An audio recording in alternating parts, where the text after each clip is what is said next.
ಒಟ್ಟಾರೆ ಈ ಹೋರಾಟ ಇಲ್ಲಿ ಬಂದವರಿಗೆ ಪ್ರತಿಯೊಬ್ಬರಿಗೂ ಕೂಡ ಈ ಹೋರಾಟ ಯಾವ ಸ್ವರೂಪದಲ್ಲಿ ಇರುತ್ತೆ ಅನ್ನೋದು ನಿಮಗೆ ಗೊತ್ತಿರಬೇಕು. ಬಹಳಷ್ಟು ಜನ ಬಂದವರು ಜಾಗ ಸಿಗ್ತಾ ಇಲ್ಲ ಅಥವಾ ಮೈಕ್ ಸರಿ ಕೇಳ್ತಾ ಇಲ್ಲ ಅಂತ ಹೇಳಿ ಈ ಹೋರಾಟದ ಜಾಗ ಬಿಟ್ಟು ಹೋಗ್ತಾ ಇದ್ದಾರೆ. ಯಾರೂ ಕೂಡ ಹೋಗಬಾರದು ಅನ್ನುವಂತಹ ವಿನಂತಿಯನ್ನ ಮೊದಲನೇದಾಗಿ ಮಾಡಿಕೊಳ್ತಾನೆ. ಇವತ್ತು ನಾವು ಕೈಗೊಂಡಿರುವಂತಹ ಈ ಹೋರಾಟ ಈ ಸರ್ಕಾರಕ್ಕೆ ಎಚ್ಚರಿಕೆಯನ್ನ ಕೊಡೋ ಹೋರಾಟ ಆಗಬೇಕು. ಇದು ಸಾಂಕೇತಿಕವಾದ ಹೋರಾಟ ಅಲ್ಲ. ಅದಕ್ಕೆ ನಾವೆಲ್ಲರೂ ಕಂಕಣಬದ್ಧರಾಗಬೇಕು. ಈ ಸಮಾಜಕ್ಕೆ ಆಗಿರೋ ಅನ್ಯಾಯದ ವಿರುದ್ಧ ನ್ಯಾಯ ಸಿಗೋವರೆಗೂ ನಾವು ಹೋರಾಡ್ತೇವೆ ಅಂತ ಎಲ್ಲರೂ ಒಂದು ಸಾರಿ ಕೈ ಎತ್ತಿ ಹೇಳಬೇಕು. ಮೀಸಲಾತಿಯ ಹೋರಾಟಕ್ಕೆ ಜಯವಾಗಲಿ. ಬಂಧುಗಳೇ, ಇನ್ನು ಶಾಸಕರು, ಮಾಜಿ ಶಾಸಕರುಗಳು, ಸಮಾಜದ ಎಲ್ಲ ಪರಮ ಪೂಜ್ಯರು,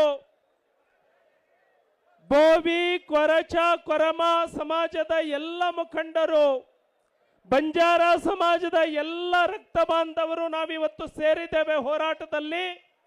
ತಾಯಂದಿರು ದೊಡ್ಡ ಸಂಖ್ಯೆಯಲ್ಲಿ ಬಂದಿದ್ದಾರೆ. ಈ ಹೋರಾಟಕ್ಕೆ ಅನುಮತಿಯನ್ನ ತೆಗೆದುಕೊಂಡ್ವಿ.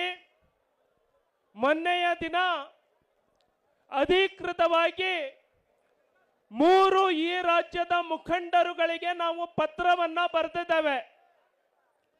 ಬಂಜಾರ ಭೋವಿ ಕೊರಚ ಕೊರಮ ಮೀಸಲಾತಿ ಒಕ್ಕೂಟ ಅನ್ನುವ ಹೆಸರಿನಲ್ಲಿ ಮೊದಲನೇದಾಗಿ ಮಾನ್ಯ ಸಿದ್ದರಾಮಯ್ಯನವರು ಮುಖ್ಯಮಂತ್ರಿಗಳಿಗೆ ಪತ್ರವನ್ನ ಬರೆದಿದ್ದೇವೆ. ಇದು ಪಕ್ಷಾತೀತವಾಗಿ ಆಗಬೇಕು ಅಂತ ಹೇಳಿ ಕಾಂಗ್ರೆಸ್ಸಿನ ಎಲ್ಲ ಸಚಿವರು ಶಾಸಕರಿಗೆ ಆಹ್ವಾನವನ್ನ ಮಾಡಿದ್ದೇವೆ. ಬಿಜೆಪಿ ಪಕ್ಷದ ಮುಖಂಡರಿಗೆ ಆಹ್ವಾನವನ್ನ ಮಾಡಿದ್ದೇವೆ. ಅದೇ ರೀತಿ ಜೆಡಿಎಸ್ ಪಕ್ಷದ ಎಲ್ಲ ಮುಖಂಡರಿಗೆ ಆಹ್ವಾನವನ್ನ ಮಾಡಿದ್ದೇವೆ. ನಿಮ್ಮ ಅನುಮತಿಯನ್ನ ಅನುಮೋದನೆಯನ್ನ ತೆಗೆದುಕೊಳ್ಳಿಕ್ಕೆ ಈ ವರದಿಯನ್ನ ಓದ್ತಾ ಇದ್ದಾನೆ.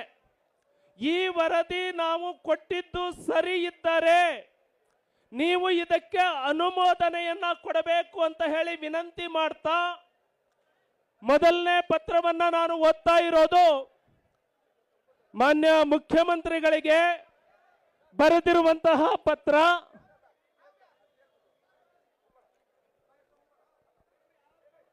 ಮಾನ್ಯ ಮುಖ್ಯಮಂತ್ರಿಗಳಿಗೆ ಬರೆದಿರುವಂತಹ ಪತ್ರ.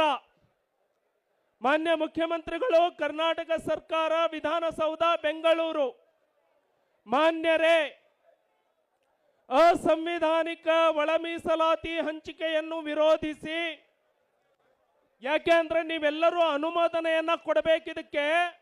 ಹಾಗಾಗಿ ಒಂದೊಂದು ಸೆಂಟೆನ್ಸ್ ಅನ್ನು ನೀವು ಕ್ಲಿಯರ್ ಆಗಿ ಕೇಳಬೇಕು. ನಾಳೆ ನಮಗೆ ನಾವು ಇದಕ್ಕೆ ಸಾಕ್ಷಿ ಇಲ್ಲ ಅಂತ ಯಾರು ಹೇಳಬಾರದು. ನಾವೆಲ್ಲರೂ ಸೇರಿ ಮಾಡ್ತಾ ಇರುವಂತಹ ಹೋರಾಟ ಅವೈಜ್ಞಾನಿಕ ಒಳ ಮೀಸಲಾತಿ ಹಂಚಿಕೆಯನ್ನು ವಿರೋಧಿಸಿ ಬಂಜಾರ, ಬೋವಿ, ಕೊರಚ ಮತ್ತು ಕೊರಮ ಮೀಸಲಾತಿ ಒಕ್ಕೂಟದ ವತಿಯಿಂದ ನಡೆಯುವ ಮೀಸಲಾತಿ ನ್ಯಾಯಕ್ಕಾಗಿ ಬೆಂಗಳೂರು ಚಲೋ ಈ ಹೋರಾಟದಲ್ಲಿ ಭಾಗವಹಿಸಿ ಮನವಿಯನ್ನ ಸ್ವೀಕರಿಸುವ ಬಗ್ಗೆ. ಇದನ್ನ ಮುಖ್ಯಮಂತ್ರಿಗಳಿಗೆ ಕೊಟ್ಟಿದ್ದು ಎಲ್ಲರಿಗೂ ಒಪ್ಪಿಗೆ ಇದೆಯಾ? ಏನು ಬರ್ದಿದ್ದೀವಿ ಅಂದ್ರೆ, ಬಂಜಾರ, ಬೋವಿ, ಕೊರಚ ಕೊರಮ ಸಮುದಾಯಗಳು ಶತಮಾನಗಳಿಂದ ಶೋಷಣೆಗೆ ಒಳಗಾಗಿರುವ ಸಮುದಾಯಗಳು. ಬ್ರಿಟಿಷರು ಈ ಸಮುದಾಯಗಳನ್ನು ಕ್ರಿಮಿನಲ್ ಟ್ರೈಬ್ ಎಂದು ಘೋಷಿಸಿ ಇವರನ್ನು ಸಾಮಾಜಿಕ, ಶೈಕ್ಷಣಿಕ ಹಾಗೂ ವೈಯಕ್ತಿಕವಾಗಿ ಕ್ರೂರವಾಗಿ ಶೋಷಿಸಿದ್ದರು. ಇದರಿಂದ ಸಮಾಜದ ಮುಖ್ಯವಾಹಿನಿಯಿಂದ ವಂಚನೆಗೊಳಗಾಗಿ ತೀವ್ರವಾದಂತಹ ನೋವನ್ನ ಅನುಭವಿಸಿದ್ದರು. ಹಿಂದಿನ ಸರ್ಕಾರ ಈ 4 ಸಮುದಾಯಗಳಿಗೆ ಪ್ರತ್ಯೇಕವಾದ ವರ್ಗವನ್ನು ಸೃಷ್ಟಿಸಿ 4.5% ಮೀಸಲಾತಿಯನ್ನು ಶಿಫಾರಸು ಮಾಡಿತ್ತು. ಶಿಫಾರಸು ಮಾಡಿತ್ತು. ಹಾಗೂ ಅಲೆಮಾರಿಗಳಿಗೆ ಪ್ರತ್ಯೇಕವಾಗಿ 1ರ ಮೀಸಲಾತಿಯನ್ನು ಶಿಫಾರಸು ಮಾಡಿತ್ತು. ನಂತರದಲ್ಲಿ ಅಸ್ತಿತ್ವಕ್ಕೆ ಬಂದ ಕಾಂಗ್ರೆಸ್ ಸರ್ಕಾರವು ಹಿಂದಿನ ಮಾಧುಸ್ವಾಮಿಯವರ ಉಪಸಮಿತಿಯ ಶಿಫಾರಸನ್ನು ಕೈಬಿಟ್ಟು ನ್ಯಾಯಮೂರ್ತಿ ನಾಗಮೋಹನ್ ದಾಸ್ ನೇತೃತ್ವದ ಸಮಿತಿಯನ್ನು ರಚನೆ ಮಾಡಿತು. ನಂತರ ನಾಗಮೋಹನ್ ದಾಸ್ ಸಮಿತಿಯ ಶಿಫಾರಸನ್ನು ಕೈಬಿಟ್ಟು ಸಚಿವ ಸಂಪುಟ ಸಭೆಯಲ್ಲಿ ಮೇಲಿನ 2 ಪ್ರವರ್ಗ ಗುಂಪುಗಳನ್ನು ಒಗ್ಗೂಡಿಸಿ, ಅಂದ್ರೆ 4.5+1 ಎರಡನ್ನು ಒಗ್ಗೂಡಿಸಿ ಎಷ್ಟಾಗಬೇಕಿತ್ತು? 5.5 ಆಗಬೇಕಿತ್ತು.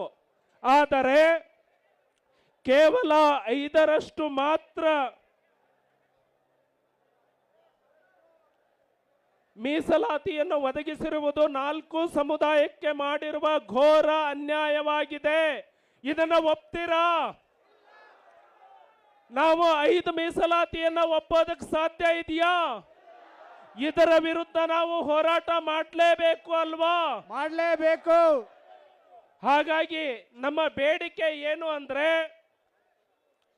ರಾಜ್ಯ ಸರ್ಕಾರವು ಮೇಲ್ಕಂಡ 4 ಸಮುದಾಯಗಳ ಜೊತೆಗೆ ಅಲೆಮಾರಿ ಸಮುದಾಯದ 59 ಜಾತಿಗಳನ್ನು ಒಗ್ಗೂಡಿಸಿ ಒಟ್ಟಾರೆ 63 ಜಾತಿಗಳಿಗೆ ಕೇವಲ 5ರಷ್ಟು ಮೀಸಲಾತಿ ನೀಡಿ ಸ್ಪೃಶ್ಯ ಜಾತಿಗಳು ಎಂದು ಹಣೆಪಟ್ಟಿ ಕಟ್ಟಿರುವುದು ಅಸಂವಿಧಾನಿಕವಾಗಿದ್ದು ಮೀಸಲಾತಿಯಿಂದ ಹೊರದಬ್ಬುವ ಹುನ್ನಾರ ಆಗಿದೆ.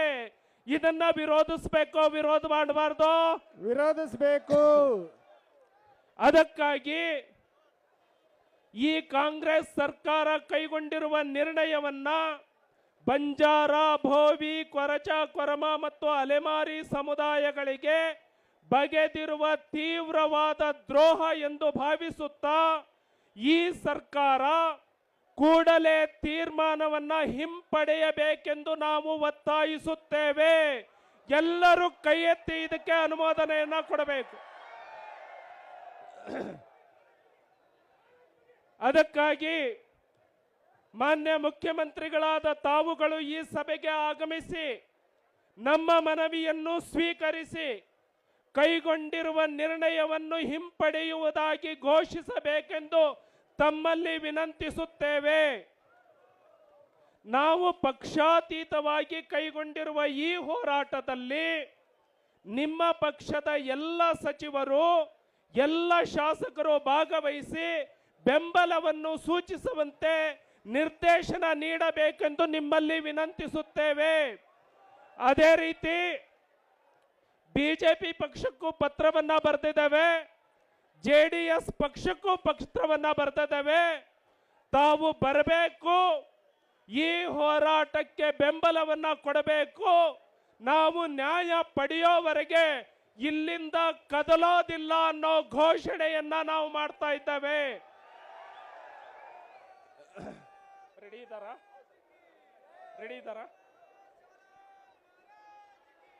ಹಾಗಾಗಿ ಎಲ್ಲರೂ ಕೂಡ ಈ ರೋಡು ಬಂದಾಗಿದೆ, ಆ ರೋಡಲ್ಲೇ ಎಲ್ಲರೂ ಕೂತ್ಕೊಳ್ಬೇಕು. ಯಾರು ಹೇಳೋದು ಬೇಡ. ಇವರು ನಮ್ಮ ಮನವಿಗೆ ಬರಲಿಲ್ಲ ಅಂದ್ರೆ ಮುಂದೆ ನಾವು ನಿರ್ಣಯವನ್ನ ಮಾಡ್ತೇವೆ ಏನು ಮಾಡಬೇಕು ಅಂತ. ಎಲ್ಲ ಪ್ರಮುಖರು ನಿರ್ಣಯ ಮಾಡ್ತಾರೆ. ಮಾನ್ಯ ಶಾಸಕರುಗಳು ಮಾತಾಡ್ತಾರೆ, ಮಾಜಿ ಶಾಸಕರುಗಳು ಮಾತಾಡ್ತಾರೆ, ಪರಮ ಪೂಜ್ಯ ಸ್ವಾಮೀಜಿ ಅವರು ಮಾತನಾಡ್ತಾರೆ. ಎಲ್ಲರ ಮಾತನ್ನ ಶಾಂತವಾಗಿ ಕೇಳಬೇಕು ಅಂತ ಹೇಳ್ತಾ ಮಾಧ್ಯಮದವರಿಗೆ ವಿನಂತಿಯನ್ನ ಮಾಡ್ತೇವೆ. ರಾಜ್ಯದ ಮಟ್ಟಕ್ಕೆ ಈ ಸುದ್ದಿಯನ್ನ ನೀವೆಲ್ಲರೂ ಕೂಡ ಕಳಿಸಬೇಕು ಅಂತ ವಿನಂತಿಯನ್ನ ಮಾಡ್ತಾನೆ. ವೇದಿಕೆ ಮೇಲೆ ಇದ್ದವರು ಎಲ್ಲ ಒಂದು ಸಾರಿ ಕೈ ಎತ್ತಿ, 2 ಕೈಯನ್ನ ಎತ್ತಿ ಘೋಷಣೆಯನ್ನ ಕೂಗಬೇಕು. ಮೀಸಲಾತಿಯ ಹೋರಾಟಕ್ಕೆ ಜಯವಾಗಲಿ, ಮೀಸಲಾತಿಯ ಹೋರಾಟಕ್ಕೆ ಜಯವಾಗಲಿ. ಈ ಸಮುದಾಯಕ್ಕೆ ಅನ್ಯಾಯ ಮಾಡಿದ ಸರ್ಕಾರಕ್ಕೆ ಧಿಕ್ಕಾರ ಕೂಗಬೇಕು. ಎಲ್ಲರೂ ಕೈ ಎತ್ತಿ. ಈ ಸಮುದಾಯಕ್ಕೆ ಅನ್ಯಾಯ ಮಾಡಿದ ಕಾಂಗ್ರೆಸ್ ಸರ್ಕಾರಕ್ಕೆ ಧಿಕ್ಕಾರ, ಧಿಕ್ಕಾರ. ಈ ಸಮುದಾಯಗಳಿಗೆ ಅನ್ಯಾಯ ಮಾಡಿದ ಕಾಂಗ್ರೆಸ್ ಸರ್ಕಾರಕ್ಕೆ ಧಿಕ್ಕಾರ ಧಿಕ್ಕಾರ. ಬಂಜಾರ ಭೋವಿ ಕೊರಚ ಕೊರಮ ಸಮುದಾಯಕ್ಕೆ ಮೋಸ ಮಾಡಿದ ಸಿದ್ದರಾಮಯ್ಯ ಸರ್ಕಾರಕ್ಕೆ ಧಿಕ್ಕಾರ ಧಿಕ್ಕಾರ. ಅಲ್ಪಸಂಖ್ಯಾತ ಈ ಹಿಂದುಳಿದ ವರ್ಗಗಳಿಗೆ ಬಂಜಾರ ಭೋವಿಗಳಿಗೆ ಅನ್ಯಾಯ ಮಾಡಿದ ಕಾಂಗ್ರೆಸ್ ಸರ್ಕಾರಕ್ಕೆ ಧಿಕ್ಕಾರ ಧಿಕ್ಕಾರ.